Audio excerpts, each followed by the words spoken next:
What would be one word of advice you would have for an upcoming businessman, for a future businessman? Knowledge. Knowledge. But if it's one word's very hard for that, but the word is knowledge. But you get knowledge through experience. One of the things people talk about is luck. And I do believe that people are lucky, and some people are luckier than others. I do believe that. But there's also an expression, the harder you work, the luckier you get.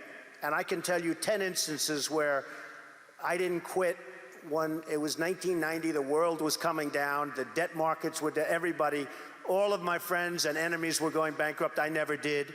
And the times were actually just terrible. And even today, you look at times and you see what happens, and you have to learn. But the word luck is very interesting. But if I didn't work really hard, I probably would not, almost definitely would not be here today. And unless you had me up as a man who at one point was successful, but let's see what a loser looks like. So you have to work hard, because it is true, you can develop luck through hard work. Your first book, The Art of the Deal, begins with a simple sentence that many people might find hard to understand. You say, "I don't do it for the money." Can you explain that? Well, I do it because I love it. If I didn't love it, I wouldn't do it. I have bad days, I have good days, I have days somewhere in the middle. But the end result is I love what I'm doing, and I don't do it for the money. And I make money because probably I'm not doing it for the money. I do it, and I do it well. I'm the biggest developer in New York. I love building buildings. I have a lot of fun building buildings. The fact is, I do it for fun, I do it for game, I do it for sport. I happen to make a lot of money doing it. If I didn't enjoy it, if I didn't really love what I'm doing, I wouldn't be successful. I wouldn't be sitting with you today. And what's the implication of that for someone watching this who wants to create greater wealth? What's the message in that, do you think? Well, the message is you have to love what you do. If you do it for the money alone, it's probably not going to work. I have friends where I tell them, get out of this business, which is a good business, and go into another business, which isn't as good a business, because they like the other business better. They'll do better in a less good business, so to speak, than they will in the better business, because they like it. Going against the tide is great if it works. Now, it doesn't always work, and you really have to be smart to go against the tide, because you're going against a lot of smart people. But when you get it right, you'll end up better, whether it's Microsoft or Google. I mean, so many people that have really hit big have gone against the tide. But you have to have great confidence in yourself. You have to be the right person. There are very few people that can pull it off, but when you pull it off, it's great.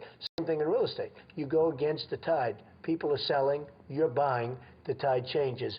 Never, ever give up. Just keep going forward. Never stop. It may seem like you have no chance. It may seem like it's over. Never, ever quit. If you're a quitter, I hope you quit right now and stop watching immediately, because you'll never make it. Now, you own these incredible casinos and hotels. And the towers in New York City. You're going to build this world's tallest building now in Television City. When is enough enough? Or will Donald Trump never be satisfied with the deal making and the acquisitions? Well, I'm like a lot of my friends from Houston. I just keep chugging. I mean, all you can do is just keep going. Life is sort of a pretty short experience, and you have to maintain some kind of an equilibrium, and the way I maintain that is to work. And I enjoy what I do. I love what I do, and I hope I do it well. And so I just keep going forward, Dan, and it's so far it's paid off. Are you smarter than most people who would call themselves entrepreneurs? Do you work harder? Well, what is the deal with you anyway? Well, that's an interesting question. I don't know if anyone's ever asked me the question, am I smarter than other people? I think that without a certain innate intelligence and without a certain drive, you're not going to be successful. I have a friend who was not successful at all, but was really up and coming. And he had a thing. He would only fly first class. I'm not saying do this, because for somebody it won't work, but he needed that mentally. Right. He wanted to fly first class because mentally he wanted to think he was the best, and that's it. And even though he didn't have much money at the time, this is years ago, he would always fly. I used to criticize him, but it put him in a good state of mind, and he became a very, very successful guy. Very, very successful. And I've always remembered that. He would never fly coach. He would always fly first class, even though he didn't have the means to fly. So, look, it's complicated, but whatever it takes to train that. I've always believed in positive thinking. At the same time, I don't want to mislead. I also believe in aspiring, in terms of what you're doing, aspiring to protect against the downside. You can't just be this wonderful guy walking around, everything's positive, because unfortunately, that's not the way the world is. I love to tell people to think about the challenges so that when they do come along, you're ready. Let's suppose that I have a job, but I have the feeling that I want to start my own business. How would I know that I'm the right kind of person for the entrepreneurial life? To me, that's the best question you've asked, and it's also the toughest. Somebody has a family, has a job, they have a nice job, they get X dollars a week, they don't have to worry about very much, it's not going to be great, they're not going to live in Palm Beach, but you know what? They have a job, and it's income coming in. The hardest thing to do, in my opinion, in business, is to leave that job and become an entrepreneur, because you're risking your wealth, you're risking your family, your health, your family's health. You're really risking a lot. You have to know in your gut whether or not you have it to be an entrepreneur. Can you handle pressure? Can you handle all of the problems that you're going to be confronted with? And there'll be many, many problems. But the toughest job that somebody has, in my opinion, in business, is to know when to get out of something and when to go in something, because that's a very, very risky proposition. You know, when people ask me about success, I've just started thinking about it over the last couple of years because I've seen a lot of it. You have to have an ability to handle pressure, because no matter how successful you are, I have many, many friends and enemies, a lot of enemies too, I don't care, but they're smart. I have a lot of enemies, and I've watched people and I've seen it. And people that can handle pressure can be entrepreneurs, can be successful. Now, I have some friends that are really, really smart, but they can't handle pressure. In which case, they should work for somebody, do great, and have a good life. There's nothing wrong with it. Because I almost think that's an instinctive thing, the ability to handle pressure. Now, one of the things I tell people about pressure is, you know what? They said, how do you handle pressure? Who's had more pressure than me? Ay, ay, ay. Have I had pressure over the years? And, you know, I mean, I get criticized in my hair, but it's not so bad, and it's real, it's mine. You know it is my real hair. I mean, I get killed. I had an article recently that was so good. It was such a great article. And then it had one line, but he wears the worst hairpiece I've ever seen. I couldn't show the article to anybody, and it's not even true. But you have to have the ability to handle pressure. And if you can't handle pressure, you have to know that about yourself. You have to know that about yourself. So, handle pressure. If you can't, that's okay. But one of the things I tell people about handling pressure is, remember, because they asked me the question, how do you handle the stress? And you know, somebody actually said, Donald, you're so handsome. Do you believe this? I love this person. You're so handsome. How have you stayed so handsome under all this pressure? And I actually thought of it to myself.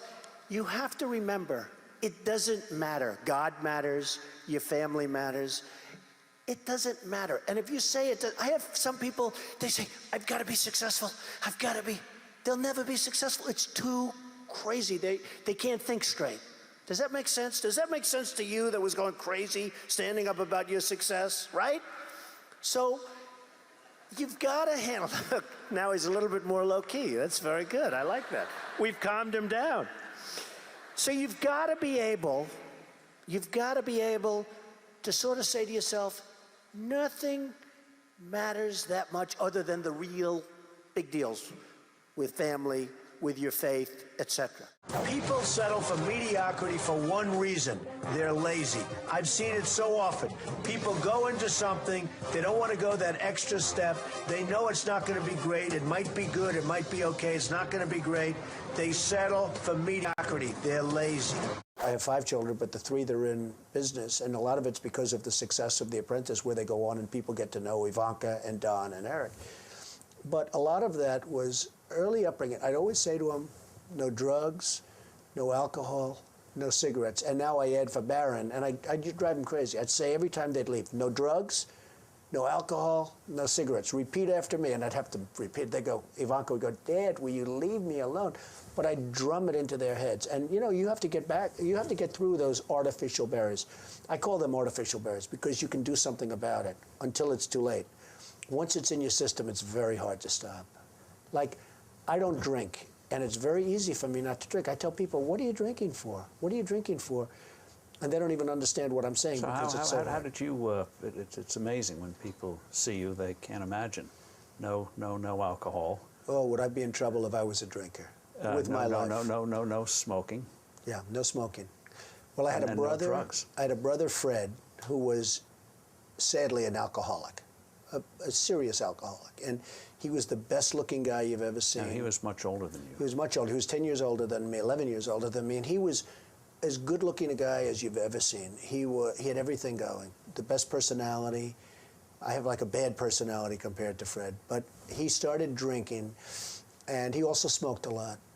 But he started drinking, and I think it started in college, frankly, but it got progressively worse.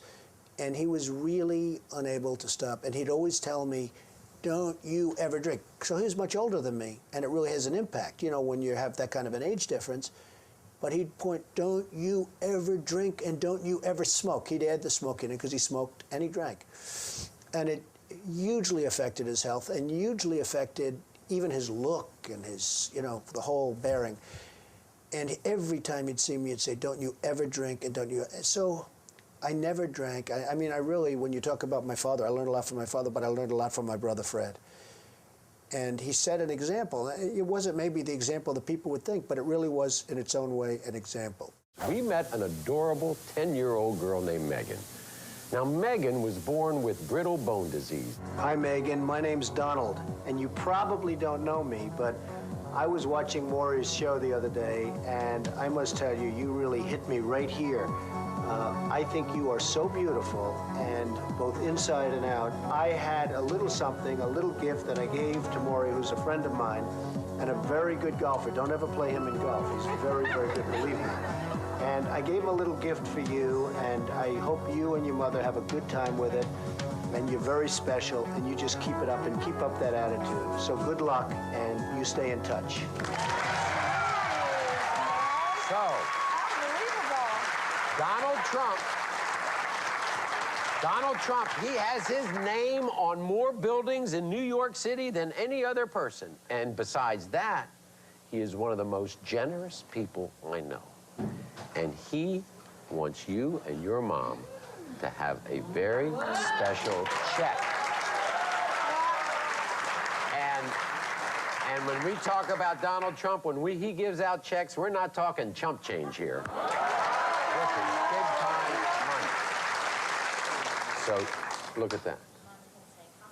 Do you know how much that's for? Did you get all those zeros right?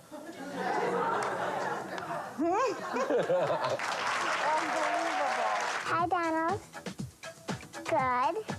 I really wanted to say thank you very much. Bye. I told him that I thanked him, and he said, well, you're very welcome, and he told me to keep up the good work.